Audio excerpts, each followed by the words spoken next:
देववसे चित्ती देववसे चित्ती त्यांची घडावी संगती ऐसे आवडते मना देवा पुरवी किंवा पूर्वावी वासना। आमुंडी या गावामध्ये भगवान पंढरीनाथांच्या व हनुमंतरायाच्या या पावन दरबारामध्ये गेल्या 74 वर्षापासून सुरू असलेल्या अखंड हरिनाम सप्ताहाचं यावर्षीचं हे 75वा वर्ष आहे। अर्थात या वर्षीचा हा अमृत महोत्सव आहे।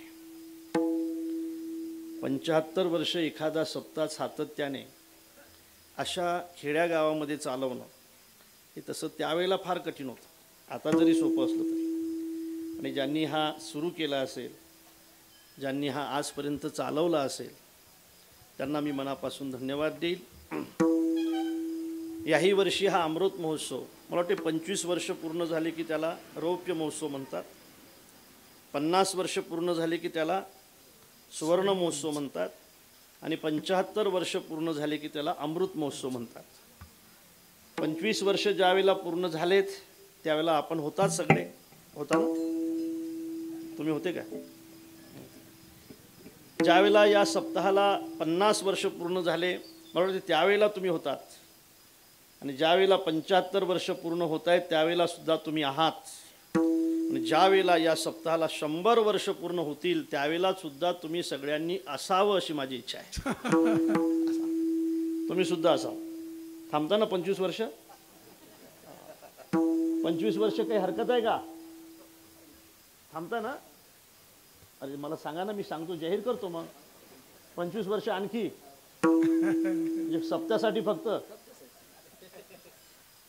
आपण सगळ्यांनी या सप्ताहाची शताब्दी पाहावी अशी खऱ्या अर्थाने हनुमंतरायाच्या चरणी प्रार्थना करेल। आमचे हरिभक्तीपरायण अर्जुन महाराज व हरिभक्तीपरायण ज्ञानेश महाराज फलके यांच्या अत्यंत आग्रहामुळे व आपल्या सगळ्यांच्या प्रेमामुळे आजची ही कीर्तनरूपी सेवा आहे। पत्रिकेमध्ये जेवढे मृदंगाचारी आणि जेवढे गायक असतील मला वाटते हे सगळे या ठिकाणी उपस्थित आहेत, आणि त्यामध्ये हरिभक्तीपरायण माझे परमस्नेही परमार्थप्रेमी गोडशे आबासुद्धा या अमृत महोत्सवाच्या निमित्ताने या ठिकाणी उपस्थित आहेत। गेल्या 2 दिवसापासून सुरू असलेल्या अखंड हरिनाम सप्ताहाचा आजचा हा 3रा दिवस आहे। माझ्याकडे भगवतचरणी हनुमंतरायाच्या चरणी वाक्पुष्प समर्पित करण्याचा हा सुयोग आहे। हे वाक्पुष्प प्रभूचरणी समर्पित करण्याच्या निमित्ताने निवडलेला जो अभंग आहे तो जगद्गुरु जगतवंदनीय महाराष्ट्रभूषण संत शिरोमणी संत सम्राट वैराग्यमूर्ती श्री संत तुकोबारा यांचा आहे। 4 चरणाचा अभंग आहे। या अभंगातून जगद्गुरु तुकोबाराय आपली इच्छा भगवंताकडे प्रदर्शित करतायत, आपली आवड भगवंताच्या समोर मांडतायत। अर्थातच या ठिकाणी माझे तुकोबाराय भगवंताशी संवाद करतायत। विठ्ठला विठ्ठला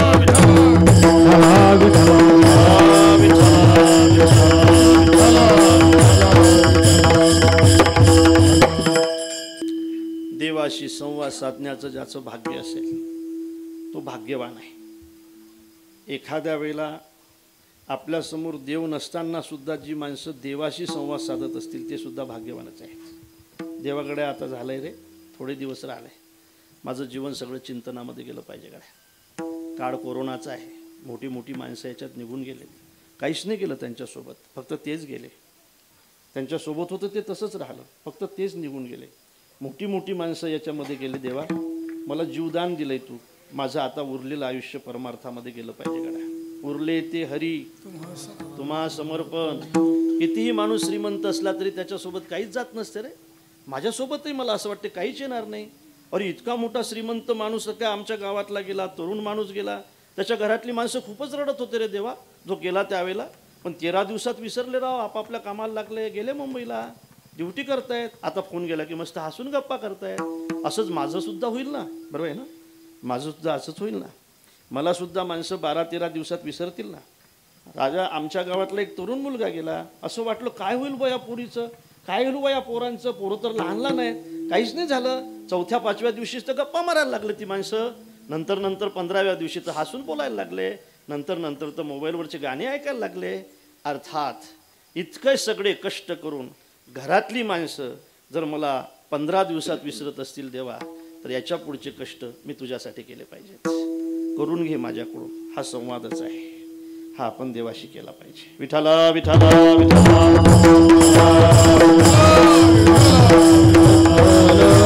परवे झाले आजीवारी नाही पडलो मृत्यूचे आरी वाचून आलोय खवारी उरलते हरी उमा समर्पण परवे झाले आजीवारी नाही पडलो मृत्यूचे आरी वाचून आलोय खवारी उरलते हरी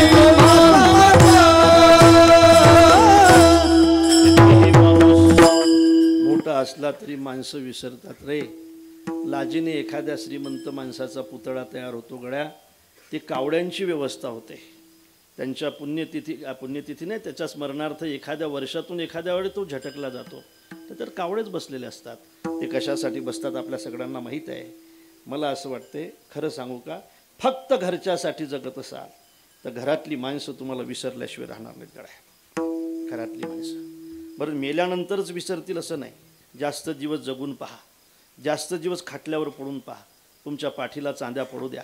ज्या पोरांसाठी तुम्ही कष्ट केलेत ना, तेच पोरं तुमच्याबद्दल नवस केल्याशिवाय राहणार नाहीत. बघा कशाचा, बघा हे सगळं माहीत आहे तुम्हाला. मला वाटतं माहीतच नाही का.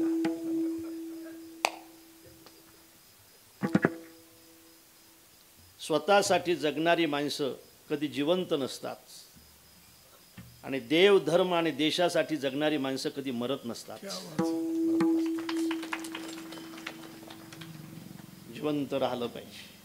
माझं तर मत असं आहे, छत्रपती 350 वर्षानंतर जर जिवंत असतील, जगद्गुरू 350 वर्षानंतर जर जिवंत असतील, तर मला असं वाटते आपण किमान मेल्यावर 5-25 वर्ष तरी राहिलं पाहिजे ना. मेले की गेलेले को, फक्त 5-25 वर्ष मेल्यावर 350 वर्षानंतर छत्रपती शिवाजी महाराज की म्हटल्यानंतर जो जय जयकार बाहेर पडतो तो मेल्या माणसाचा जय जयकार आहे, तो जिवंत माणसाचा जय जयकार आहे, लक्षात ठेवा. आणि म्हणून मला असं वाटतंय, या देशातला एक महापुरुष, एक योद्धा 350 वर्षानंतर जर जिवंत असेल, या महाराष्ट्राला पुरोगामित्वाचं शिक्षण देणारा माझे जगद्गुरू जर 350 वर्षानंतर जिवंत असतील, तर आपण किमान मेल्यावर 5-25 वर्ष तरी समाजाचं काम कराल तरच जिवंत राहाल. घरासाठी जगत असाल तर मराल लेको जा. विठाला विठाला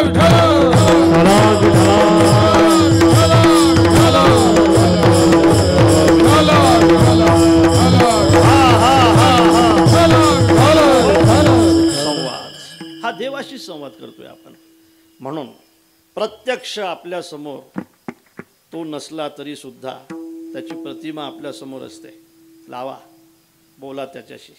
देवागड्या चांगलं काम करून घे बा आमच्याकडून. आता काही खरं नाही गड्या, आणि कधीच खरं नसते माणसाचं. तरुण माणसाचं खरं असते का? गेलेच नसते ना. खरं असतं तर म्हातारीच माणसं जात असतात का? तरुणसुद्धा जात आहेत ना. जवळची माणसं निघून गेले. हो, मला असं वाटतंय की हे आम्ही तुझ्या कृपेने जिवंत असो तर आमच्याकडून नामचिंतन झालं पाहिजे. आमच्याकडून दुसऱ्याच्या दुःखामध्ये सहभागी होण्याचा योग आला तर आम्ही सहभागी झालो पाहिजे. असं देवाशी संवाद करा. देवाला असं काही मागा की देव तुमचं ते पूर्ण केल्याशिवाय राहणार नाही. संवाद केला पाहिजे. प्रत्यक्ष नाही तर असा केला पाहिजे, प्रतिमेशी केला पाहिजे, फोटोशी केला पाहिजे.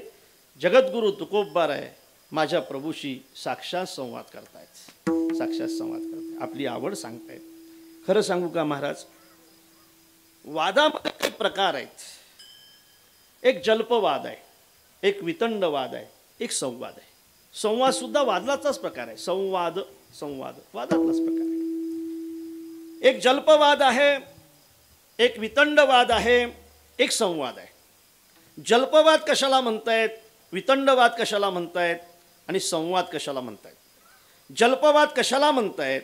स्वपक्ष स्थापनहीना विजिगुषु कथा जल्पहा. स्वतःचा पक्ष स्थापन करण्याची कुवत नसताना सुद्धा, पक्ष स्थापन करण्याचं ज्ञान नसताना सुद्धा जी माणसं आपला पक्ष मांडत राहतात तो जल्पवाद आहे. आपल्याला सीमेवरचं काहीच माहीत नाही. आपल्याला आपण कधी सीमा पाहिली नाही, कधीच पाहिली नाही. आणि ते माणसं जर असं म्हणत असतील चीनी सैनिक आपल्यामध्ये घुसलं, तर मला असं वाटतं ज्यांनी सैनिक त्याला सीमा पाहिलीच नाही त्याबद्दल चीनबद्दल त्याला किंवा भारताबद्दल बोलण्याचा काय अधिकार आहे.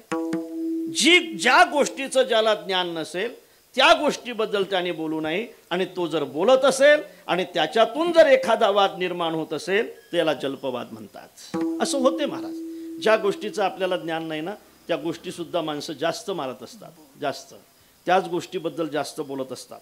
काहीच ज्ञान नसते आपल्याला, अर्थार्थी त्याचा आपला काही संबंध नसतो, तरीसुद्धा माणसं बोलत आहेत आणि त्याच्यातून जो वाद निर्माण होतो त्याला जल्पवाद म्हणतात. आपण टी व्हीवर पाहतो ना, टी व्हीवर नाही का ते काय म्हणतात त्याला, ते असते ते चर्चा असते, तो सगळा जल्पवादच असतो. आणि म्हणून स्वतःचा पक्ष मांडण्याचं ज्ञान नसताना सुद्धा, त्या पक्षाचा आणि आपला काही अर्थार्थी संबंध नसताना सुद्धा जी माणसं जिंकण्याच्या अर्थात इच्छेने आपला पक्ष मांडत राहतात त्याला जल्पवाद असं म्हणतायत. उत्तीर्णवाद कशाला म्हणतायत. उभय पक्ष स्थापनही ना विजिगुषु कथा वितांडा. दोघांनाही पक्ष मांडण्याचं ज्ञान नाही, दोघांनाही त्यातलं काहीच कळत नाही, तरी सुद्धा फक्त आपणच जिंकलो पाहिजे, वादामध्ये आपलीच सरशी झाली पाहिजे, याच्यासाठी जो केला जातो तो वितंड आहे. विठ्ठला विठ्ठला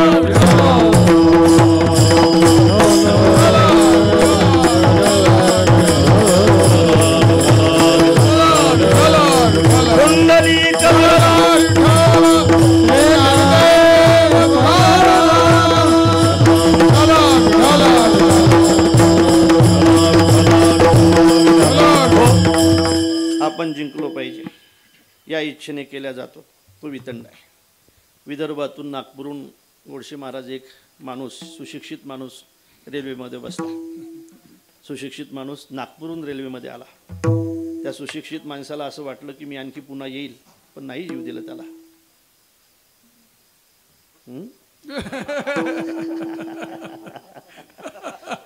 तुम्हीच नाही येऊ दिलं, तो येईल म्हटला होता बिचारा. सुशिक्षित माणूस रेल्वेमध्ये बसला. अकोल्यामधून एक अशिक्षित माणूस त्याच रेल्वेमध्ये बसला. दोघांनाही मुंबईला जायचं होतं आणि गर्दी कमी होती, काळ कोरोनाचा होता. दोघंही जण आमोरासमोर बसले होते. या बाजूनं अशिक्षित माणूस होता, या बाजूनं सुशिक्षित माणूस होता. दोघांचे चेहरे एकमेकाकडे होते. आणि त्या ठिकाणी रेल्वे निघाली, मलकापूर स्टेशन आलं, तिथूनही पुढे निघाली. आता गर्दीच कमी होती म्हणून सुशिक्षित माणसाने अशिक्षित माणसाला विचारलं, कुठं चालला? मुंबईला चाललो साहेब. साहेब, कारण कपडे सूटबूट असला की साहेब म्हणावं लागते, डोक्यात सगळे टमाटे असले तरी साहेब म्हणावं लागते. सूटबूट आहे म्हटल्यावर अर्थात मुंबईला चाललो साहेब. अर्थात मुंबईला चाललात? कोण असते मुंबईला तुमचं? माझे मुलं राहतात साहेब मुंबईला. अर्थात काय करतायत? साहेब रिक्षा चालवत आहेत. कुठं राहत आहेत? पुलाखाली राहत आहेत.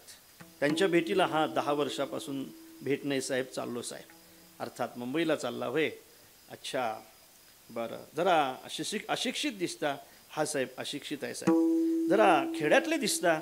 हा साहेब खेड्यातलाच आहे साहेब. जरा शेतकरी दिसता? हा साहेब शेतकरीच आहे साहेब, शेतकरीच आहे साहेब, शेतकरीच आहे साहेब. जरा बावलट दिसता? हा साहेब शेतकरी बावलटच असतात साहेब. ज्या वर्षी कांद्याला भाव आहेत त्या वर्षी पेरत नाही साहेब, म्हणजे बावलटच आहेत ना. अर्थात शेतकरी आहे. अर्थात अच्छा, तुम्हाला पत्ता वगैरे खेळता येतो का? पत्ता खेळता येतो? नाही साहेब, त्याचा काही आपल्याला पत्ता नाही साहेब, आपल्याला पत्ता नाही खेळता येत. अरे अशिक्षित आहात, पत्ता नाही खेळता येत तुम्हाला साहेब? हां, मला खेळता येतो पत्ता. कोणी शिकवला साहेब? माझ्या बापाने शिकवला. नालायक होता साहेब तुमचा बाप. तुमचा बाप जर चांगला असता तर तुमच्या बापाने तुम्हाला हरिपाठ शिकवला. तुमचा बाप जर चांगला असता ना पण तुमच्या बापाने तुम्हाला एखादं स्तोत्र शिकवलं असतं, गीता शिकवली असती. तुमच्या बापाने तुम्हाला सीमेचं संरक्षण करायला शिकवलं असतं. तुमच्या बापाने तुम्हाला देशाची सेवा करायला शिकवली असती. पत्ता शिकवला. नालायक होता साहेब तुमचा बाप. मनात म्हटलंय त्याने. नंतर त्याने विचारलं, जाऊ द्या पत्ता, पण तुम्हाला पैन खेळता येते का? पैन पैन कशाला म्हणता साहेब? अरे पैन म्हणजे असे असते, मी तुम्हाला प्रश्न विचारायचा म्हणजे विचारला, तुम्ही जर हारला तर तुम्ही मला 100 रुपये द्यायचे. तुम्ही मला प्रश्न विचारायचा, मी जर हारलो तर मी तुम्हाला 100 रुपये देईल. आज याला म्हणतात पैन. खेड्यातला माणूस होता. खेड्यातली माणसं जरा अशिक्षित असली तरी हुशार असतात. त्याने विचार केला, या साहेबाची जिरवली पाहिजे लेकाची. म्हणजे साहेब, तुम्ही सुशिक्षित आहात, मी अशिक्षित आहे. तुम्ही शहरातले आहेत, मी खेड्यातला आहे. तुम्ही श्रीमंत आहात, मी गरीब आहे. हे बघा, पैन खेळू आपण, पण पैन अशी खेळू की तुम्ही जर हारला तर तुम्ही मला 100 रुपये द्यायचे, मी जर हारलो तर मी तुम्हाला 5 रुपये देईल. थोडा विचार केला त्या माणसाने. असे प्रश्न विचारू, असे प्रश्न विचारू, इतिहासातले विचारू, भूगोलातले विचारू, राजकारणातले विचारू. असा एक प्रश्न विचारू की पहिले जे सोबत होते ते आता कुठे गेले, असं विचारू आपण. आणि याला काय सांगता येते? द्या 5 रुपये, द्या 5 रुपये. पहिले कोणाची युती होती हे जर याला सांगता याला द्या 5 रुपये. 5-5 रुपयाने, 5-5 रुपयाने, 5-5 रुपयाने याच्याजवळचे सगळे पैसे काढून घेऊ असं वाटलंय सुशिक्षित माणसाला. पहिला प्रश्न कोण विचारणार? साहेब, मी विचारणार. त्या अशिक्षित माणसाने प्रश्न विचारला, साहेब, 2 चोचीचा, 4 पंखाचा आणि 8 पायाचा पक्षी कोणचा? 2 चोचीचा, 4 पंखाचा आणि 8 पायाचा पक्षी कोणचा? हे साहेब म्हटलं, साला याचा पक्षी पाहिला आपण फिरलो. साहेब, 5 मिनिट झाले, आणखी 5 मिनिटाची वेळ देतो तुम्हाला. 6 मिनिट, 7 मिनिट, 8 मिनिट झाले साहेब, 10 मिनिट, संपली तुमची वेळ. द्या ना प्रश्नाचं उत्तर. त्यावेळेला साहेबाला म्हणावं लागलं, हारलो गड्या. द्या साहेब. किती रुपये? 100 रुपये खिशात घातले. आणि हा पैसे खिशात घातल्यानंतर साहेबाने विचारलं, आता तू दे ना या प्रश्नाचं उत्तर. मी हारलो साहेब, घ्या. किती? 5. ते निघूनच गेलं तिथून. साहेब नको रे म्हणे बाबा. विठाला विठाला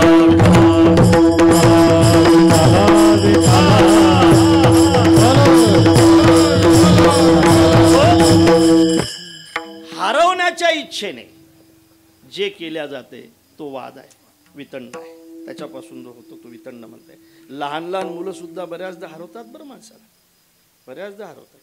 एका मुलाला विचारलं, तुझी म्हैस किती दूध देते रे? तो म्हणे, काढावं लागते. देत नाही म्हणे, काढावं लागते. विठाला विठाला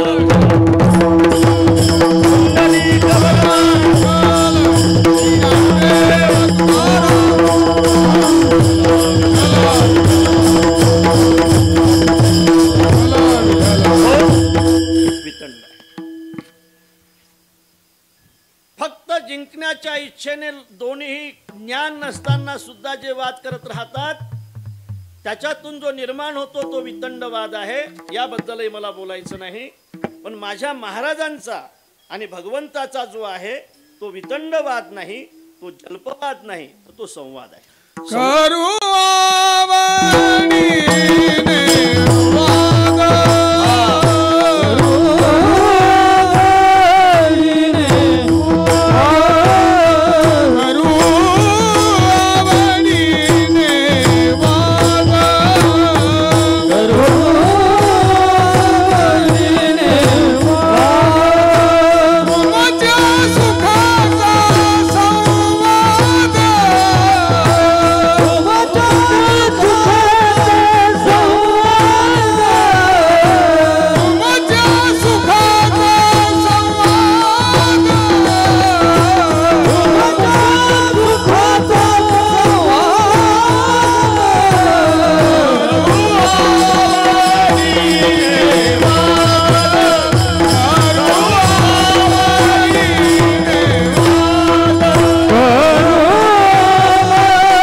परस्पर जनानाम सम्यक निर्णय पूर्वक वादो भाषणम संवादा. अर्थात ज्याच्यामध्ये जे वाद करतात त्यांचंही हित असते आणि त्या वादातून दुसऱ्याचंही हित होते, त्याला संवाद म्हणतात महाराज. म्हणून भगवंताचा आणि अर्जुनाचा जो वाद आहे तो वितंड वाद नाही, तो जल्पवाद नाही, तो संवाद आहे. इति श्रीमद्भगवद्गीता सुपनिषत्सु ब्रह्मविद्यायाम योगशास्त्र संवादे, नाही का, श्रीकृष्ण अर्जुन संवादे अर्जुन विषाद योगो नाम, नाही का, सांख्य योगो नाम, कर्म योगो नाम, कर्म संन्यास योगो नाम, पुरुषोत्तम योगो नाम, शेवटी मोक्ष संन्यास योगो नाम. हे सगळे जे आहेत याला संवाद म्हणतायत. अर्जुनाचे नि व्याजे गीता प्रकाशोनी श्रीराजे, संसारा एवढे थोर ओझे फेडिले जगाचे, हा संवाद आहे. ज्याच्यामध्ये दोघांचंही हित आहे, ज्याच्यामध्ये जे ऐकतात त्यांचंही हित आहे, त्याला संवाद म्हणतायत. माझे महाराज आज भगवंताशी संवाद करतायत. गीतेमध्ये संवाद आहे. सांगू द्या मला, महाराज मंडळी आहे, संवादामध्ये सुद्धा काही प्रश्न असतात महाराज, काही शंका असतात, तर काही समस्या असतात. काही समस्या असतात, काही प्रश्न असतात, काही शंका असतात. ज्यावेळेला संवाद सुरू होतो ना त्यावेळेला प्रश्न सुरू होतात. ज्यावेळेला संवाद असतो ना त्यावेळेला समस्या मांडल्या जात आहेत. ज्यावेळेला संवाद होतो त्यावेळेला शंकाही मांडल्या जात आहेत. मला असं वाटते शंका, समस्या आणि प्रश्न मांडायचे असतील तर त्या प्रश्नाचं ज्याला ज्ञान असेल त्याच्यापुढेच मांडले पाहिजे. ज्या प्रश्नाचं त्याला ज्ञानच नाही त्याच्यापुढे प्रश्न मांडून उपयोग होणार नाही, उत्तर मिळणारच नाही, आणि मिळालं तरी बरोबर मिळणार नाही, ते चुकीचं असेल. आणि चुकीचा एखादा उत्तर देणारा जर तुम्हाला भेटला तर त्याच्यापुढे प्रश्न विचारता कशाला?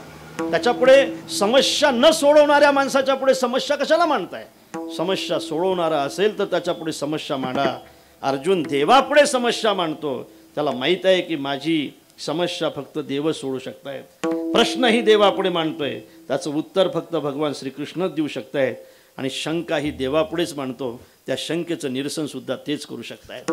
अर्जुनाचे काही प्रश्न आहेत, पण 8व्या अध्यायातला पहिला श्लोक, किं तद् ब्रह्म किमध्यात्मम किं कर्म पुरुषोत्तमम अधिभूतंच किं प्रोक्त मधिदेवं किमुच्यते. हे प्रश्न आहे. 8 प्रश्न आहेत त्याच्यामध्ये की याला काय म्हणतायत, अधिदैवत कशाला म्हणतायत, नाही का, ब्रह्म कशाला म्हणतायत, याबद्दलचे काही प्रश्न आहेत. हे प्रश्न आहे, त्याच्यातून जो निर्माण होतो तो संवाद आहे. काही शंका आहेत महाराज, शंका आहेत. अर्जुनाला सुद्धा त्या आल्याच. काही शंका आहेत. अर्जुन म्हणतो देवा हे सगळं बरोबर आहे, अथकेन प्रयुक्तोयम पापैचरति पुरुष अनिच्छन्नपि वार्ष्णेय बलात् नियोजिता. एखाद्या आंधळ्या माणसाने मार्ग सोडून चाललं तरी चालेल, पण देवा डोळस माणसं सुद्धा का मार्ग सोडतायत? एखाद्या ज्ञान नसलेल्या माणसाने अज्ञानीपणाने वागलं तरी चालेल, पण ज्ञानी माणसं सुद्धा अज्ञानासारखं कसं काय वागतायत? ज्यांच्यावर जबाबदारीच नाही देशाची त्यांनी कसंही वागलं तरी चालेल, पण ज्यांच्यावर देशाची जबाबदारी आहे ती माणसं कसं काय वागतात?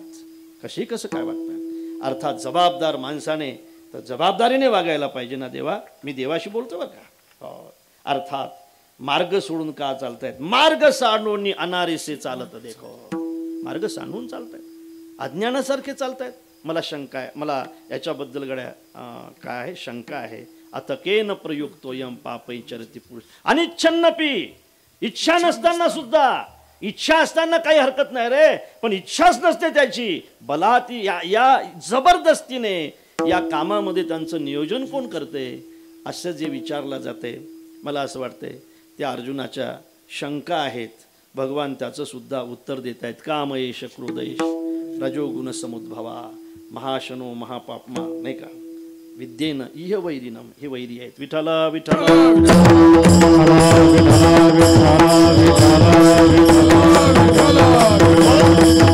काम क्रोध लोभ या तिहीचे जे थोंब थावे तेथे अशुभ पिकले जाण. काम क्रोध लोभ या तिहीचे जे थोंब म्हणजे एकत्र थावे तेथे अशुभ पिकले जाण.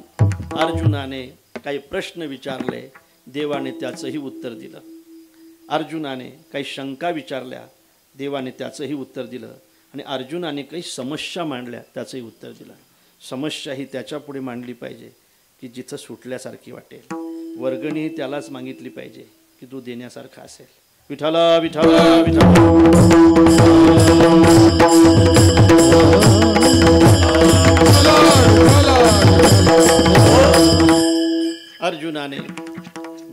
ठिकाणी म्हटलंय ते अर्जुना, अथकेन प्रयुक्तोयम पापै चरति पुरुषः. नाही, आत्मोपमेन सर्वत्र समम पश्यति योगी. खरं सांगू का अर्जुना, तुला योगी होण्याची इच्छा असेल, तुला साधू होण्याची इच्छा असेल, ते एकदम सुलभ साधन सांगतोय तुला मी. तुझ्याप्रमाणे तू सगळ्यांना मान. तुझ्याप्रमाणे मानण्याचा अर्थ असा आहे की तुला कोणी वाईट मानू नये, म्हणू नये असं जर वाटत असेल, तू सुद्धा कोणाला म्हणू नको. तुझ्या पायामध्ये काटा मुळू नये असं जर तुला वाटत असेल, तर दुसऱ्याच्याही पायामध्ये मुळू नये अशी तुझी वृत्ती असू दे. तुझ्या दुःखामध्ये लोकांनी सहभागी व्हावं असं जर तुला वाटत असेल, तर दुसरा जर एखादा दुःखी भेटला तर त्याच्याही दुःखामध्ये तू सहभागी झालं पाहिजे. आत्मोपमेन सर्वत्र समम पश्यती. कसं सहभागी झालं पाहिजे अर्जुना? पायी काटा नेहटे ती व्यथा जीवी उमटे, तैसा पोडे संकटे पुढिलाचे ने अर्जुना. अर्जुना, निम्न भरली याऊने पाणी ढळोची नेणे. अर्थात खड्डा भरल्याशिवाय पाणी जसं पुढे जाणं जाणतच नाही, तसा एखादा दुःखी माणूस जर समोर आला तर त्याच्या दुःखामध्ये सहभागी झाल्याशिवाय तो पुढे जाणं जाणत नाही. तोच खरा साधू असतो गड्या अर्जुना, माणूस असतो. अर्थात तुला बनायचं असेल तर तू असं केलं पाहिजे. दुसऱ्याने आपल्या दुःखामध्ये सहभागी व्हावं असं आपल्याला नेहमी वाटत असते. मला असं वाटते त्यासाठी आपण सुद्धा दुसऱ्याच्या दुःखामध्ये सहभागी होणं अत्यंत महत्त्वाचं असते. महत्त्वाचं असते.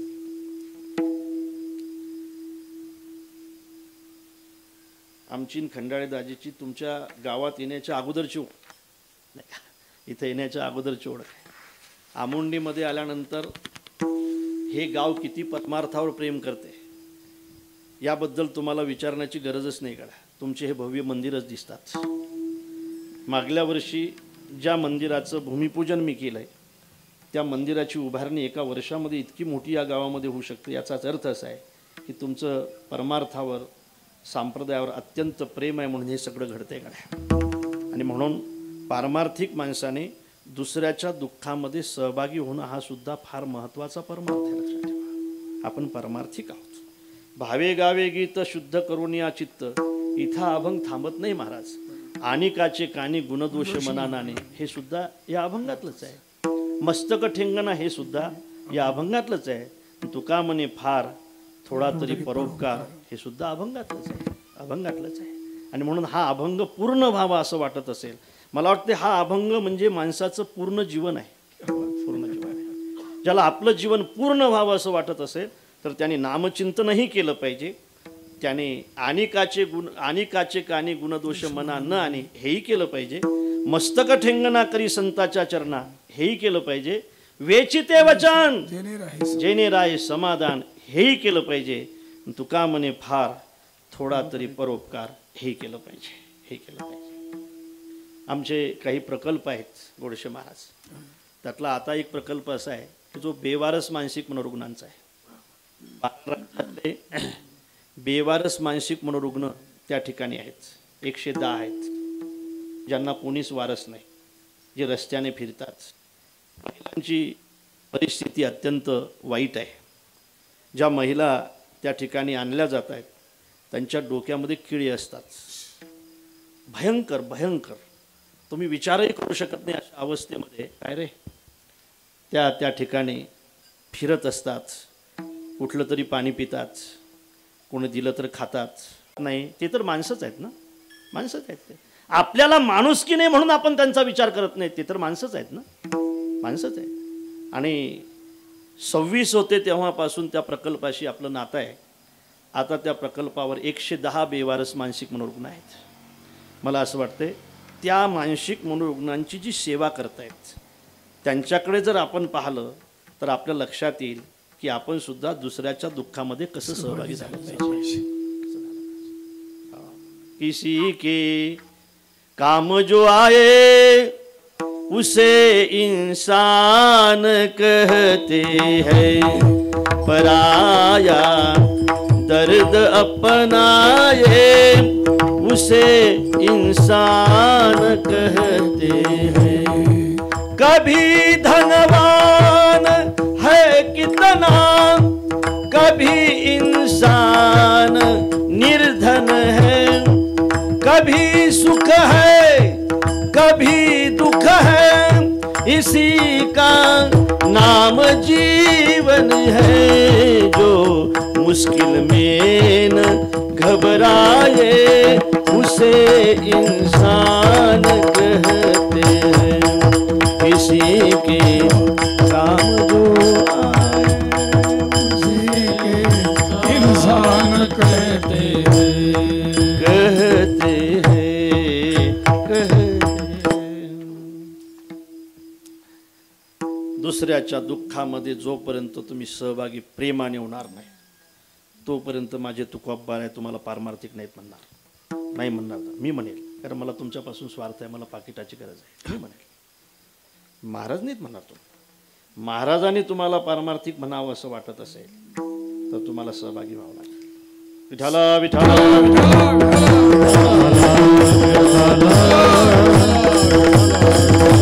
सत्य बोले मुखे दुखवी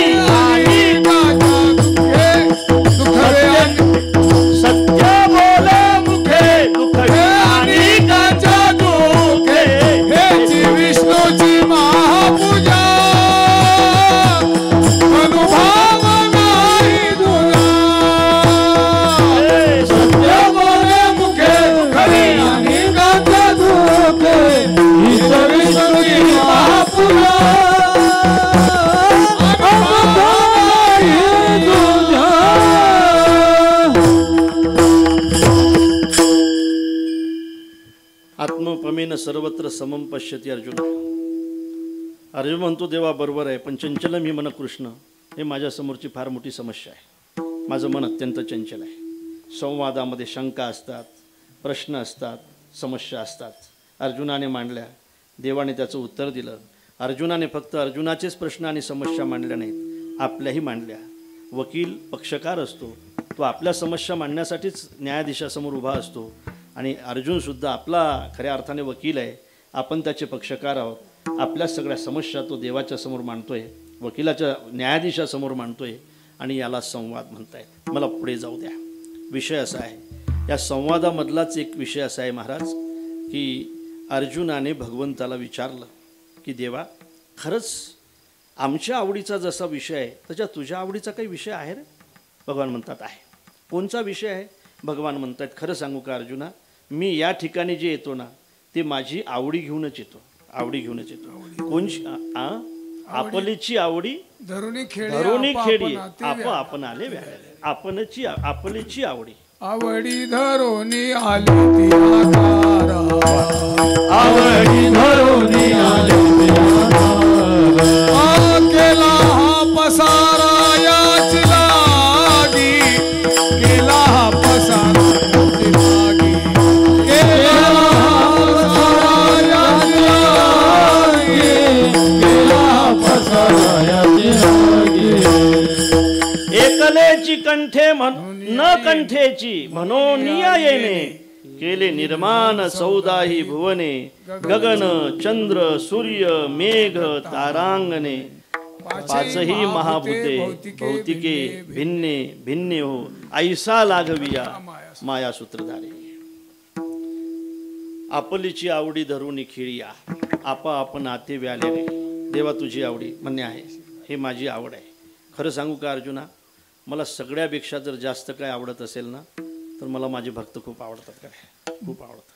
किती सांगू तुला, माझ्या जीवापेक्षा सुद्धा जास्त आवडतात. भक्ताहुनी देवा आवडते काही, भक्ताहुनी देवा आवडते काही,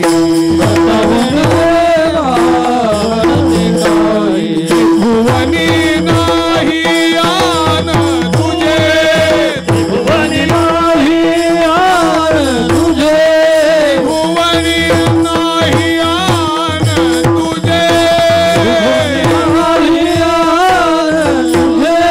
आवडे वैकुंठ क्षीराचा सागर, धरुणी अंतर राहे दासा. आवडे वैकुंठ क्षीराचा सागर, धरुणी अंतर राहे दासा. वैकुंठ आवडत नाही, शिराचा सागर आवडत नाही, फक्त फक्त मला काय आवडते, त्रिभुवनात दुसरं काहीच आवडत नाही. मला फक्त आणि फक्त माझे भक्त आवडत आहेत. भक्त आवडत आहेत. देवाला ज्याची आवड असावी असे संत आहेत, असे संत आहेत. मला दुसरं काहीच आवडत नाही. खरं सांगू का अर्जुना, मी वल्लभा तो कांतू ऐसा पडिये, हे ना तो आवडे मज जीवाचे निपाडे. हेही येथ थोकडे रूप करणे, हेही येथ थोकडे. हे फक्त रूपक आहे रे, दुसरी उपमाच दिल्या जात नाही. जीवापेक्षा दुसरी उपमा मला या आवडीसाठी देता येत नाही. म्हणून जीवाची देत असलो तरी मला जीवापेक्षा सुद्धा माझे भक्त खूप आवडतात. काय भक्त खूप आवडतात बरं देवाला. म्हणून एका चांगल्या साधूची निंदा करत नका जाऊ. हो, तुम्हाला असं एखादं निघेल ना, त्याला किवच येणार नाही. माझे मजस आहे, माझं भक्ताचे मजनस आहे. माझी निंदा मी सहन करेल, पण माझ्या भक्ताची जर कोणी केली ना, मग मात्र त्याला जागा दाखवल्याशिवाय राहणार नाही मी. माझी करा तुम्ही, मी निंदेच्या लायकच आहे, पण माझ्या भक्ताची करू नका. अर्थात मला माझे भक्त आवडत आहे. दोवरी दोन्ही भुजा आलो घेऊनी, आलिंग वया लागुनी, तयाचे अंग. माहित होतं मला, 2 हाताने मारू शकेल मी. काय रे, काऊन रे असं करतो?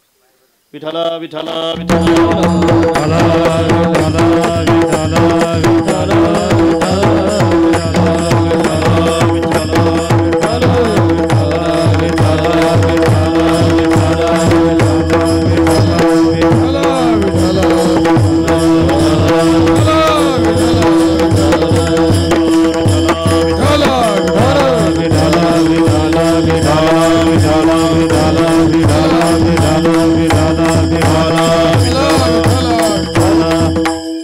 हॅलो. 2 हाताने मी कंसाला मारू शकलो असतो, माझी ती ताकद आहे. 2 हातच होते रावणाला मारताना, माझी ती ताकद आहे. पण मला माहीत होतं मी आणखी 2 घेऊन आलो. मला 2 हाताने रावणाला मारणं शक्य होतं, पण माझ्या जनाबाईच्या गोऱ्या वेचण्यासाठी हे 2 हात अपुरे पडले असते, म्हणून मी आणखी 2 घेऊन आलो. माझ्या कबीराच्या घरच्या, अर्थात विदुराच्या घरच्या कणाक सावरण्यासाठी माझ्या 2 हात कमी पडले असते, म्हणून 2 वरी आणखी 2 भुजा आलो घेऊन ये. भुजा आलो घेऊन म्हणजे मला माझे भक्त किती. अरे हे तर आमचं नाटक आहे, हे तर आम्ही सहज करू शकतो नाही का. त्याचं काय नाही, फूक मारले तरी मरतील सगळे. हे माझं खरं इथे येण्याचं कारणच नाही. माझ्या भक्तांच्या सेवेसाठी मी या ठिकाणी येतो. आणि म्हणून माझे भक्त मला अत्यंत आवडत आहेत, खूप आवडत आहेत. त्याची उदाहरणं अनेक आपल्याला देता येतील. माझ्या भक्ताशिवाय मला त्रिभुवनामध्ये दुसरं काहीही आवडत नाही, अशी माझ्या प्रभूची आवड या ठिकाणी जशी गीतेमध्ये आपण ऐकतो. विठाला विठाला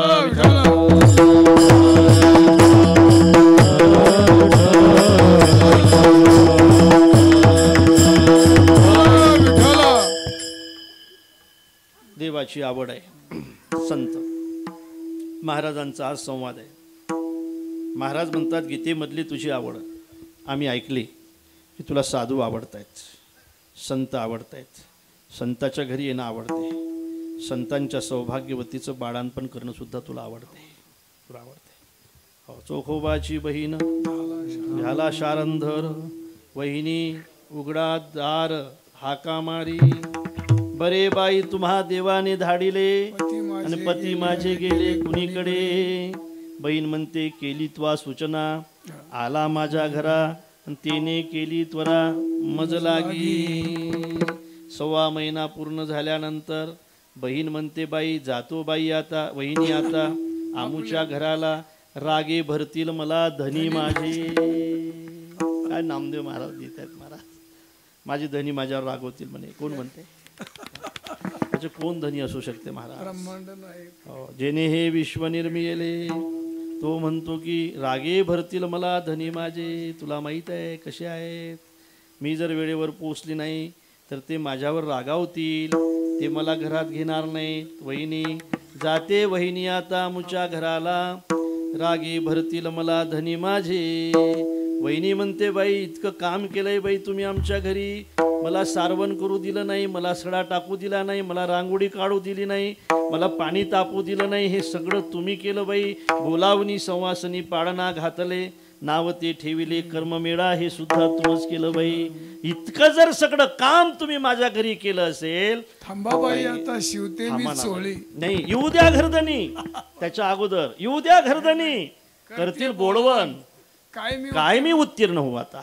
माझे घरधनी येऊ द्या बाई, तुमची बोडवण करतील, तुम्हाला साडी घेतील बाई. तुम्ही जर तशाच गेल्यात ना, आणि तुमच्या सासरच्या महिलांनी जर विचारलं ना, तर मी काय सांगू, तुम्ही तसं जाऊ नका बाई, माझ्याजवळ तर काहीच नाही बाई. माझे घरधनी येतील, 2 घरी जातील, काही पैसे आणतील, तुम्हाला पातळ घेतील. खरं सांगू, बहीण किती श्रीमंत असू द्या गोडशे महाराज, आपल्या गरीब भावाला कधीच विसरणार नाही बघा. भाऊ श्रीमंत झाल्यानंतर गरीब बहिणीला विसरण्याची शक्यता नाकारता येत नाही. पण बहीण कितीही श्रीमंत असू द्या, भावाला नाही विसरणार. माय मेल्यानंतर बहिणीची किंमत कळत असते का? माय मेल्यानंतर माणसाची माय बहीणच बनत असते, गरीब असली तरी. आपला भाऊ जर रडत असेल ना, तर मायसारखाच तिचासुद्धा पदर आसं पुसण्यासाठी समोर येत असतो बघा. आणि म्हणून बहीण बघा, मुलगी बघा, तुम्ही खाटल्यावर पडून बघा, तुमच्या तोंडावरच्याच माशा हाणण्याची ताकद तुमची गेलेली असू द्या.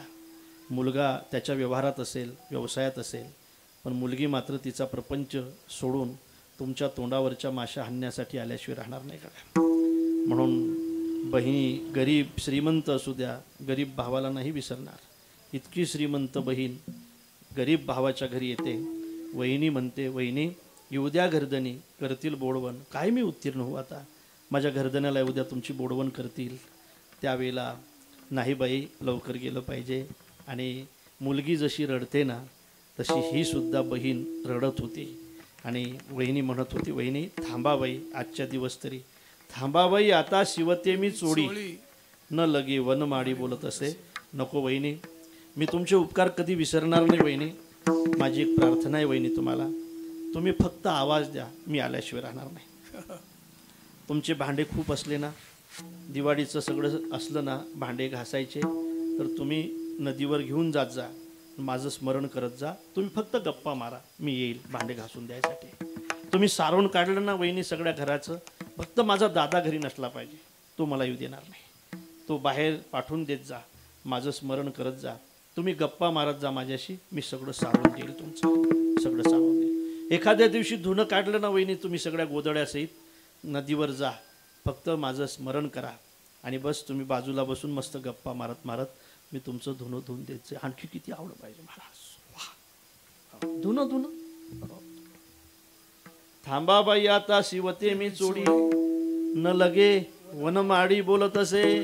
नको वहिनी, चोडी सुद्धा नको, फक्त एवढंच करा, तुम्ही माझं स्मरण करा, मी आल्याशिवाय राहणार नाही. माझ्या भावाचा प्रपंच फाटका आहे, त्याला सांभाळा, मी तुमचे उपकार कधी विसरणार नाही. ही आवड आहे महाराज त्याची, ही आवड आहे त्याची, ही आवडी घेऊनच तो इथे येतो. आणि म्हणून देवाची आवड पाहिली आपण, भक्त हे देवाची आवड आहे. तर संवादच असल्यामुळे माझ्या तुकोबारायाने विचारलं, तुमची आवड तर आम्हाला कळाली देवा गीतेमध्ये, पण आता देवाने विचारलं तुकोबारायाला, माझी आवड तुम्हाला समजली हे बरोबर आहे, पण तुमची तर आवड आम्हाला समजू द्या, तुमच्या काय आवड घेऊन तुम्ही आज इथं आला हे तर समजू द्या. त्यावेळेला देवाला आपली आवड समजण्यासाठी महाराज या अभंगाच्या प्रथम चरणामध्ये म्हणतात, देवा देव वसे चित्ती, देव वसे चित्ती, देव वसे चित्ती, देव वसे चित्ती, देव वसे चित्ती, देव वसे चित्ती, देव वसे चित्ती, देव वसे चित्ती, देव वसे चित्ती, देव वसे चित्ती. आता घडदयाची संगती,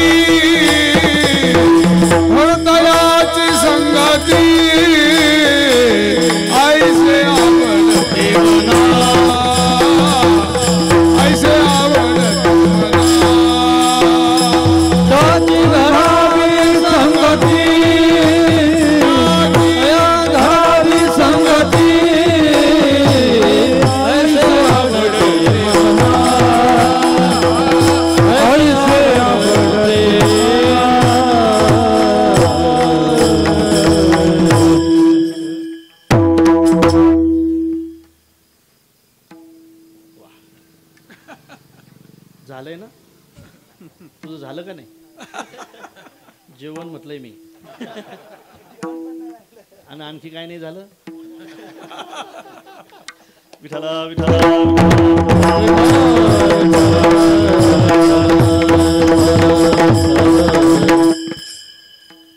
आता कठीण आहे का विनेकरी तुझं रे? झालंय ना, मग बरं झालं बाबा. चोपदार ते झालेलं दिसते मला. आता कठीण आहे काय? नाही, आता जरा पोराईसाठी कठीण आहे. आता वाढवून सांगायचं. तुला आयडिया देतो, ज्यांचं ज्यांचं राहिलं असेल त्यांना आयडिया आहे. वाढवून सांगायचं, वाढवून. असं समजा त्याने जर आपल्याला हरभरा दाखवला, नाही समजा मूग दाखवला तर आपण शेंगदाणा म्हणायचं. प्याला दाखवला तर लोटा म्हणायचा. लोटा म्हटला दाखवला तर गुड म्हणायचा.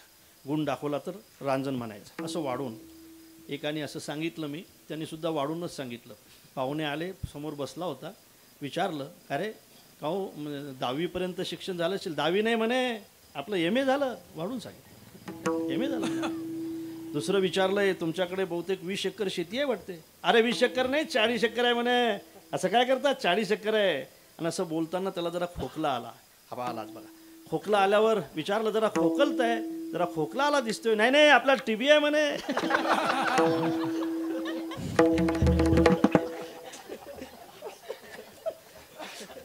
TB झालाय म्हणे आपल्याला. असं वाढून सांगायचं. विठाला विठाला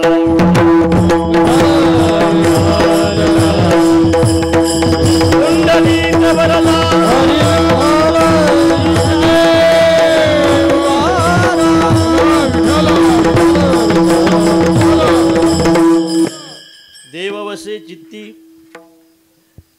त्यांची का त्याची त्याची घडावी संगती. ऐसे आवडते मना, मना देवा पुरवी वासना किंवा देवा पूर्वावी वासना. मनापासूनची आवड काही वेगळीच असते का?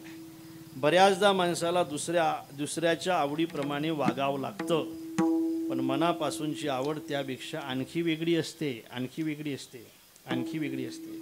माझ्या मनातली ही आवड आहे की ज्याच्या चित्तामध्ये देवाचा वास असेल त्याची संगती मला घडावी. देव असे नाही, देव वसे. देव असे नाही, देव वसे. असे याच्या सापेक्ष नसे सुद्धा बऱ्याचदा असते. या ठिकाणी हे मंदिर असे का वसे? उत्तर आहे वसे. तुम्ही कीर्तनाला असे का वसे? उत्तर आहे असे. म्हणून तर कीर्तन झाल्यावर पहारा घेण्यासाठी कोणीच नसे. अर्थात म्हणून असे आणि वसे यातलं अंतर हे आहे की देव असे चित्ती नाही, देव वसे. वसे हो चित्ती नाही का?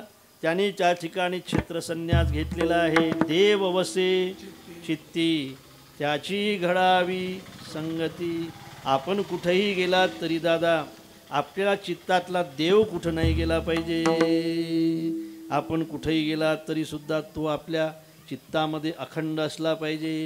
महाराज प्रमाण आहे, आपण भलत्या ठिकाणी असलो तरी चालेल, पण आपलं चित्त त्याच्या ठिकाणी असो माझा भलती ठाई. असो माझा भलती ठाई. चित्त तुझे पायी असो द्या. चित्त तुझे पायी असो द्या.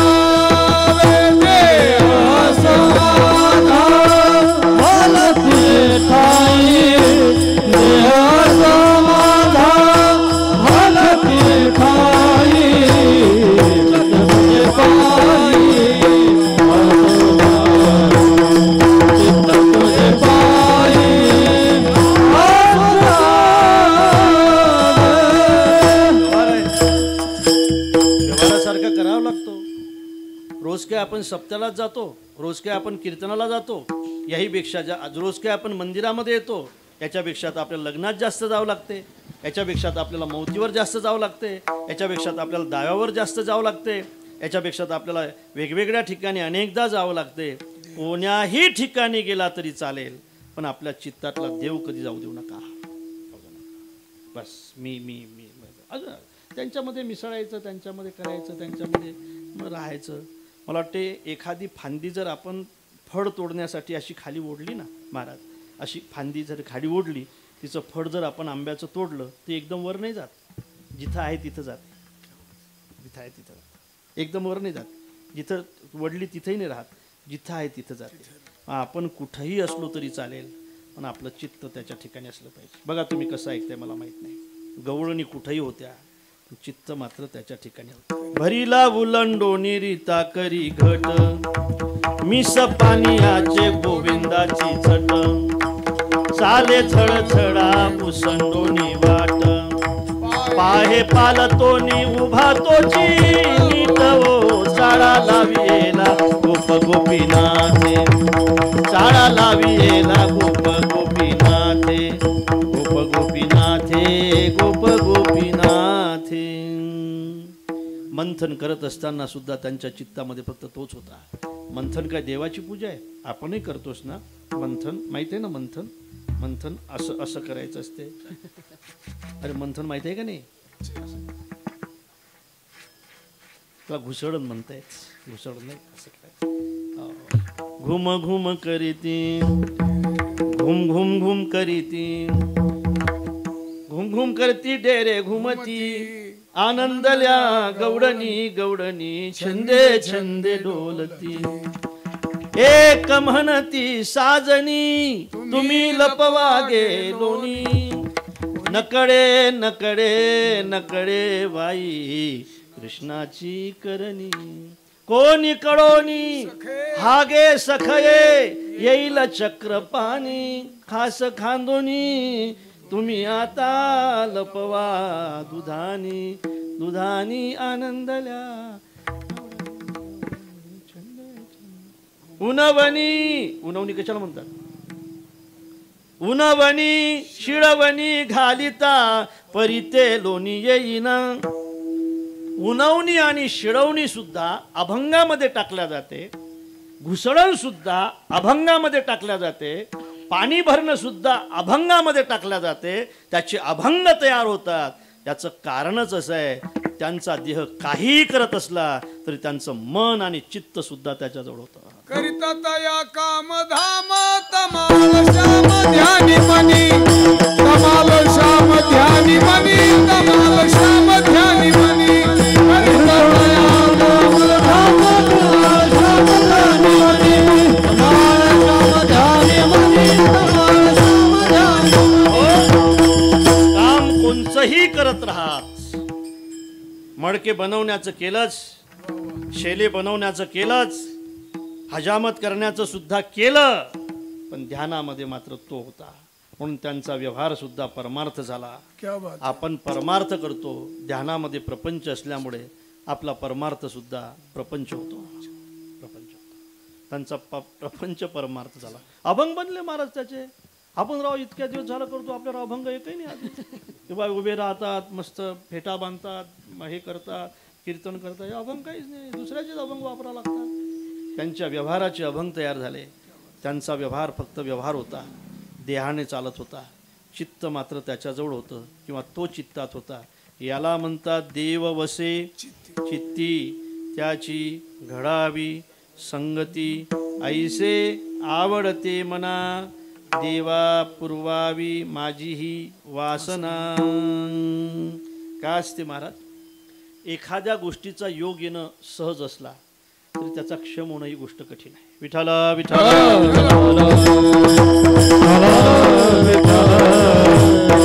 कुंडली कवरला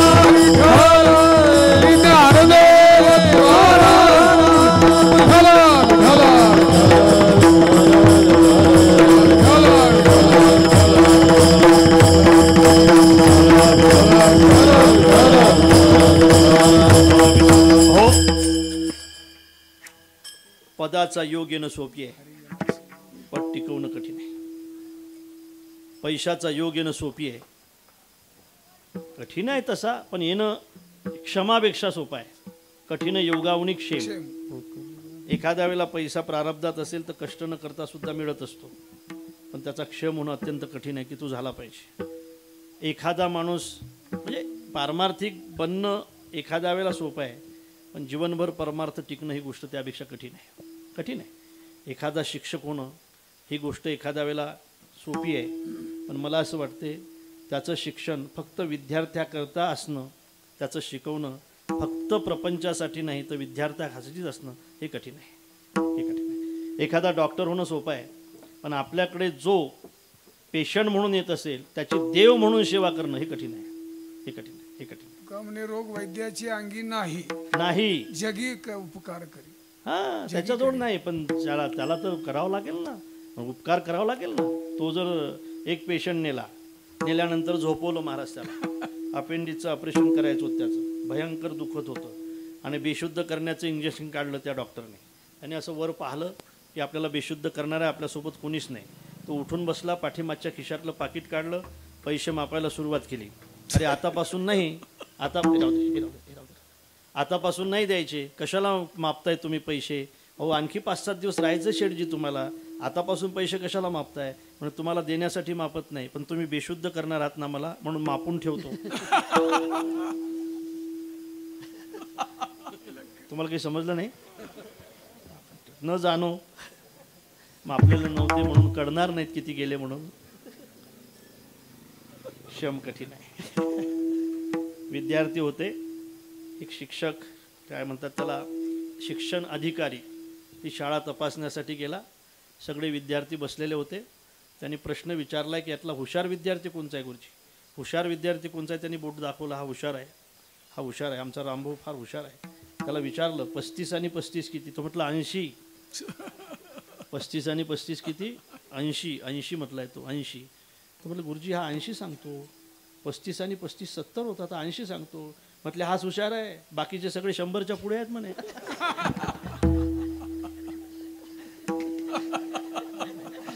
काही 100 सांगतात, काही 105 110 पर्यंत आहेत म्हणे. आता 80 पर्यंत आला, एका वर्षात कसं तरी 70 पर्यंत आणतो म्हणे आम्ही.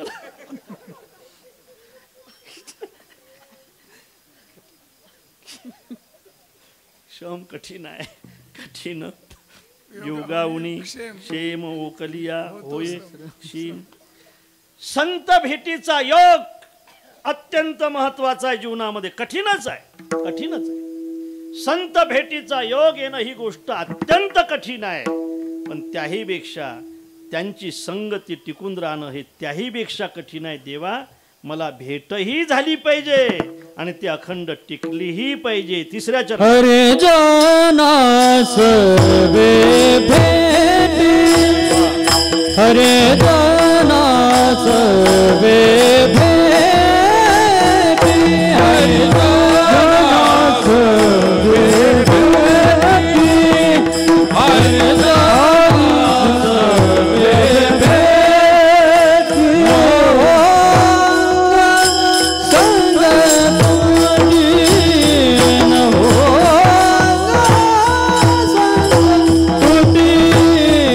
ऐसे आवडते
सवे भेटी व्हावी न हो अंग संग तुटी. हरिजनाला साधूची भेट झाल्यानंतर त्याची तुटी होऊ नये, अर्थात ते अखंड टिकून राहावी. भेट होणं हा योग आहे आणि खऱ्या अर्थाने ते टिकणं हा क्षम आहे. ह्या दोन्ही गोष्टी माझ्या जीवनामध्ये व्हाव्यात अशी माझी आवड आहे देवा. महाराजांना विचारू आपण की महाराज ही आवड असण्याचं कारण काय. अशी आवड व्यर्थ आवड आहे. माणसाला श्रीमंत होण्याची आवड असावी, माणसाला आणखी फार मोठं होण्याची आवड असावी, माणसाचा मान पान मोठा असण्याची आवड असावी. तुम्हाला हे काय आवड आहे? हे विचित्र आवड आहे. हे तुम्हाला देव प्रसन्न व्हावा आणि तुम्ही तुमची आवड ही आवड त्याच्या पुढे मांडावी. दुसरं घ्या ना मागून महाराज. एखादा श्रीमंत माणूस प्रसन्न झाल्यानंतर त्याला श्रीमंतीसारखंच मागितलं पाहिजे. तुम्ही भगवतप्रेमी आहात म्हणून काय लोक तुम्हाला उधार देतील? तुम्ही भगवतप्रेमी आहेत म्हणून काय लोक तुमच्यावर प्रेम करतील? तसं नसते महाराज. भगवतप्रेमी माणसाला, खऱ्या भगवतप्रेमी माणसाला लोक त्रासच देत असतात. लौकिकामध्ये जी माणसं मोठी आहेत त्या माणसाला माणसं मोठं बांधतात. हे खऱ्या अर्थाने त्याचं दुर्भाग्य आहे, त्याचं दुर्भाग्य आहे. म्हणजे परमार्थामध्ये मोठी असलेले माणसं त्यांना लोक लहान मानतात. हे समाजाचं दुर्भाग्य आहे, लहान मानतात. त्याचा अर्थ असा आहे की खऱ्या अर्थाने खरं भगवतप्रेम मागू नका. भगवतप्रेमाचं नाटक करा, मग तुम्हाला कीर्तन करता येईल. भगवतप्रेमाचं नाटक करा, मग तुम्हाला कथा करता येईल. कथा करायला काही भगवतप्रेमच असलं पाहिजे असं नाही, तसंही करता येते. फार बा भगवतप्रेम असलं म्हणजे कीर्तन करता येते असं नाही. आहे मस्त बोलता आलं कीर्तन करता येते. एकदम खास बोलता आलं की कीर्तन करता येते. महाराज हे कशाला विनाकारण भगवतप्रेम मागून घेता? हे मागा ना, मान वाढतो माणसाचा. ओळखतायत लोक, मस्त चालते माणसाचं. हे मागा, हे मागा. हे का मागता हा आपला प्रश्न आहे. त्याचं उत्तर म्हणजेच आजच्या कीर्तनाची सांगत आहे. महाराज तुम्ही हे का मागताय, असं का मागताय, अशी आवड का देवापुढे तुम्ही मांडताय, अशी इच्छा का प्रदर्शित करतायत, संवादातून हीच आवड तुम्हाला का आवडली, त्याचं उत्तर देत असताना महाराज म्हणतायत मला चांगलं जगायचं आहे. ज्याला चांगलं जगायचं असेल ना त्याची संगतीसुद्धा चांगली असली पाहिजे. ज्याला चांगलं जगायचं आहे त्याची संगतीसुद्धा चांगली असली पाहिजे. मला माझ्या जीवनामध्ये चांगलं जगायचं आहे म्हणून ही माझी आवड आहे. अभंगाच्या शेवटच्या तुका म्हणे जीने, तुका म्हणे जीने, तुका म्हणे जीने, तुका म्हणे जीने, तुका म्हणे जीने, तुका म्हणे जीने, तुका म्हणे जीने, तुका म्हणे जीने, तुका म्हणे जीने, तुका म्हणे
फक्त स्वतःसाठी जगताय ते चांगलं जगणं कसं असेल? त्याला काय चांगलं जगणं म्हणताय? रावण असंच जगत होता, कंस असंच जगत होता म्हणून का आपण त्याचं नाव घेतो? म्हणून काय रावण म्हटल्यानंतर माणसाला आनंद वाटतो? स्वतःसाठी जगणाऱ्या माणसाचं नाव सुद्धा माणसं घेत नाहीत. तुमचं नाव राहावं असं वाटत असेल तर तुम्हाला देव धर्म किंवा देशासाठी जगावं लागेल. लक्षात ठेवा. मला अशी जगायची इच्छा आहे, मला चांगलं जगायची इच्छा आहे, मला देवासाठी जगायची इच्छा आहे, मला समाजासाठी जगायची इच्छा आहे, म्हणून माझी हीच आवड आहे. पूर्वावी वासना देवा, पूर्वावी वासना देवा, पूर्वावी देवा, पूर्वावी वासना ऐसे आवड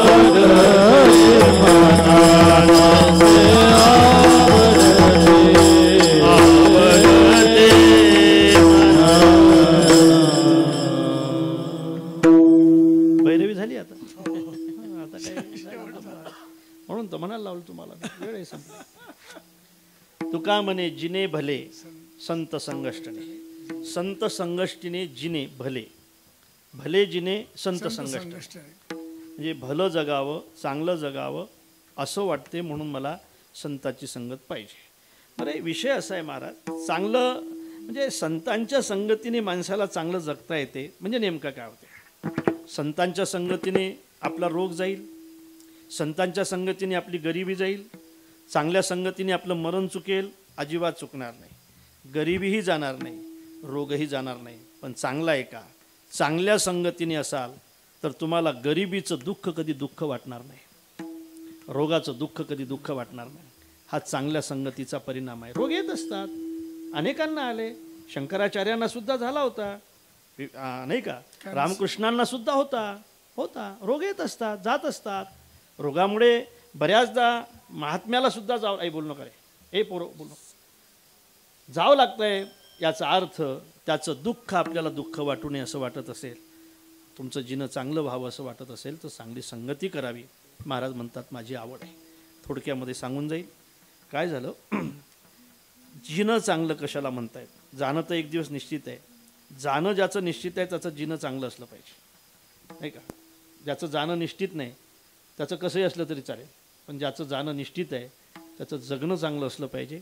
आणि म्हणून अशा अर्थाने काय झालं बघा, एका चिकट माणसाच्या घरी पंगत होती. चिकट समजते का रे इकडे, चिकट, चिकट म्हणजे काय, कंजूस. आणि कंजूस म्हणजे, अरे कंजूस म्हणजे काहीतरी असेल ना, घाशेल म्हणतात आमच्याकडे त्याला, मक्खी चूस. एखादी माशी उडत उडत यावी आणि ते त्याच्या तुपामध्ये पडावी भोजनात करत असताना, त्याने ते फेकून न देता चोकून तिच्याकडून सवाईने तूप वसूल करावं. तर त्याचा व्यवसाय सवाईचा असल्यामुळे चिकट माणूस होता. 500 माणसाची पंगत त्याच्या घरी बसली. 500 माणसं कशी जेवायला सांगितले मला माहीत नाही, पण सांगितले. एवढ्याशा वाटीभर तूप होतं, ते पंक्तीमध्ये वाढायचं होतं. ती वाटी हिवाळ्याचे दिवस असल्यामुळे विस्तवावर ठेवली आणि आता तूप वाढायचं आहे. आता खरं सांगा पोरो, या पोरायला विचारतोय, बोलतोय ते, एवढ्याशा वाटीभर तूप 500 माणसाला वाढायचं, एवढ्याशा वाटीभर, वाटी एवढी नाही, एवढ्याशा वाटीभर तूप 500 माणसाला पुरलं पाहिजे. कशाने वाढाल, चमच्याने का पडीने, चमच्याने. एवढ्याशा वाटीभर 500 माणसाला पुरलं पाहिजे सगळ्यांना. कशाने वाढाल, हां, सुईने. कोण सोनं सांगितलं, कोण सांगितलं सुईने? माझे पुढचे निघले तुम्ही तर, मला दामदाने सांगायचं, तुम्ही सुईवर गेले. अशाच पंक्ती असतात वाटते. कोण सांगितलं सुईने?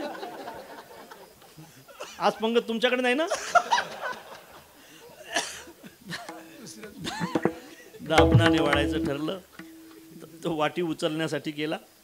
वाटी गरम झाली होती, तुपाची होती. वाटी उचलली, चटका लागला, तसे सगळं वाटीतलं तूप सांडलं. ते सगळं चुलीत गेलं. हा चिकट तिथं आला, रडायला लागला, ह्या तूप गेलं, ह्या तूप गेलं. बाईने ओळखलं आपलंच आहे. बाई तिथं आली.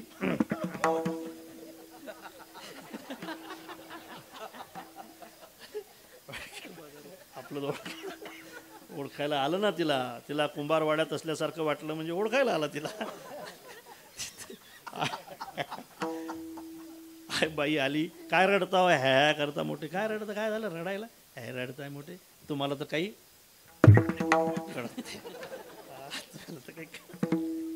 तुम्हाला काही डोकं नाही, काय रडताय म्हणे. अरे तूप गेलं ना म्हणे चुलीत, जाऊ द्या ना म्हणे, इथंही गेलं तिथंही जाणारच होतं ना म्हणे. वारकऱ्याची तर पंगत आहे, यांच्या बापानेकडे तूप पाहिलं पुंडलिक वर्ज म्हणून घ्यायचं बिना तुपाचं, संपला विषय. तू इथेही गेलं आणि तिथेही जाणारच होतं. हे करता मोठे या माणसाला तर काही कळतच नाही बाई.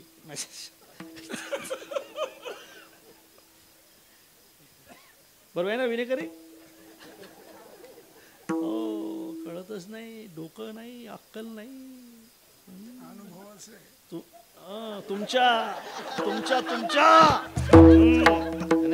तुमच्या माझ्याकडे बोट दाखवला नाही तर अनुभवाचं आहे. तुम्हाला आयडिया सांगतो.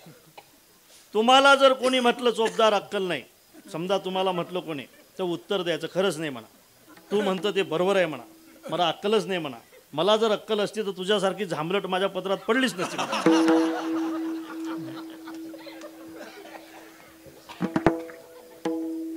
काय रडताय म्हणे, इथेही गेलं आणि तिथे जाणारच होतं. ह्या करता मोठे. तो म्हटला मूर्ख आहेस तू, तुला अक्कल नाही. तूप काय चुलीत टाकायसाठी आणलं होतं? पोटात घालायसाठी आणलं होतं. पोटात घालायसाठी आणलेलं तूप जर चुलीत जात असेल तर ते निष्फल गेलं. तसं परमार्थ करण्यासाठी मिळालेलं जीवन जर फक्त प्रपंचात जात असेल तर ते निष्फल गेलं. ज्याच्यासाठी मिळालं, ज्याच्यासाठी तूप आणलं, त्याच्यासाठी जर ते खर्च होत असेल तर ते सफल झालं. ज्याच्यासाठी जीवन मिळालं, त्याच्यासाठी जर ते खर्च होत असेल तर ती जीवनाची सफलता आहे. आणि मिळालं त्याच्यासाठी न होता जर याच्यासाठीच होत असेल तर ते चुलीत गेलेलं निष्फल तूप आहे. म्हणून तुका म्हणे जिने भले संत संगष्टने, ऐशी आवडते मना देवा पूर्वावी वासना. ज्ञानेश्वर माऊली ज्ञानराज माऊली तुकाराम.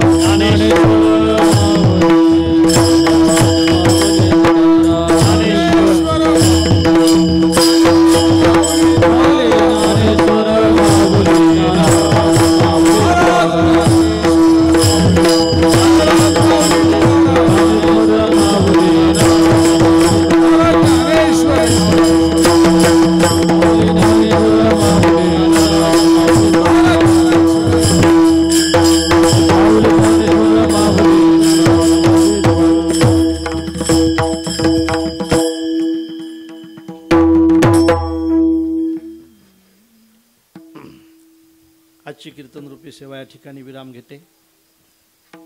आमुंडी गाव अत्यंत पारमार्थिक गाव आहे. बऱ्याच दिवसापासून आमुंडी आमुंडी आमुंडी घाटकोपरला गेलो तरी आमुंडी नाही का.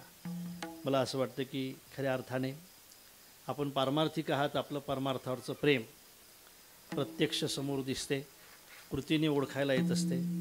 आम्ही फार प्रेम करतो प्रेम करतो प्रेम करतो. लेका तुम्ही काहीच करत नाही, प्रेम कसं काय करता रे? प्रेम काय असं बोलण्याने समज असते का? प्रेम काय लिहिण्याचा विषय आहे? प्रेम काय सांगण्याचा विषय आहे? प्रेम हा करण्याचा विषय आहे. आणि म्हणून तुमचं परमार्थावरचं प्रेम ह्या वास्तू सांगतायत, हे मंदिरं सांगतायत. आणखी तुमचं परमार्थावरचं प्रेम म्हणजे मंदिरातली व्यवस्था सांगते. फक्त मंदिर मोठे आहेत आणि व्यवस्था नसेल तर तुम्ही प्रेम करत नाही असं सिद्ध होईल. आपली मंदिरही भव्य आहेत महाराज. खरंच त्या मूर्तीकडे पाहून असं वाटते की या मूर्तीमध्ये फक्त एकच उणीव आहे की जे आपल्याशी बोलत नाही. काय सुंदर आहे. त्या मंदिरामध्ये जाऊन सुद्धा असं वाटतंय की खरंच आपण याच्या बसावं आणि एखादा शब्द त्यांनी आपल्याशी बोलावा. इतक्या सुंदर मूर्त्या आहेत. आणि असेल भावना तर एखाद्या वेळेला होईल. आणि म्हणून इतकं चांगलं मंदिरं, इतक्या चांगल्या वास्तू आपल्या छोट्याशा गावामध्ये आपण उभ्या करताय. हेच आपलं परमार्थावरच्या प्रेमाचं दर्शन आहे. हे दर्शन असंच टिकून राहावं. आमच्या हनुमंतरायाने आम्हाला असंच दर्शन देत राहावं आणि आमच्याकडून देव धर्म आणि देशाची अखंड सेवा करून घ्यावी. आमच्या भागामध्ये हनुमंतरायाचे जे मंदिरं असतील महाराज, 20 तालुक्यामध्ये एकही मंदिर जीर्ण असू नये असं म्हणून ज्यावेळेला प्रयोग चालू केला त्यावेळेला आतापर्यंत 300 मंदिरं पूर्ण झालेत हनुमंतरायाची. नवीन नाही पण जुनं ठेवायचं नाही, नाही का. मंदिरं दाने भुवन पालखी म्हणताय. देवाचे देऊळ होते जे भंगले म्हणताय. हां. आणि म्हणून आपण हा जीर्णोद्धार या ठिकाणी करताय. मी पुनश्च एकदा आपल्या सगळ्यांना धन्यवाद देतो. आपलं परमार्थावरचं प्रेम असंच टिकून राहावं अशी आशा करतो. आणि खरं म्हणजे आपला अमृत महोत्सव आहे. 75 वर्षानंतर आपण सगळ्यांनी 100व्या वर्षीसुद्धा या ठिकाणी उपस्थित राहावं ही सुद्धा भगवंताच्या चरणी प्रार्थना करतो. आणि माझ्या शब्दाला या ठिकाणी विराम देतो. विठ्ठल जय जय जय विठ्ठल जय जय विठ्ठल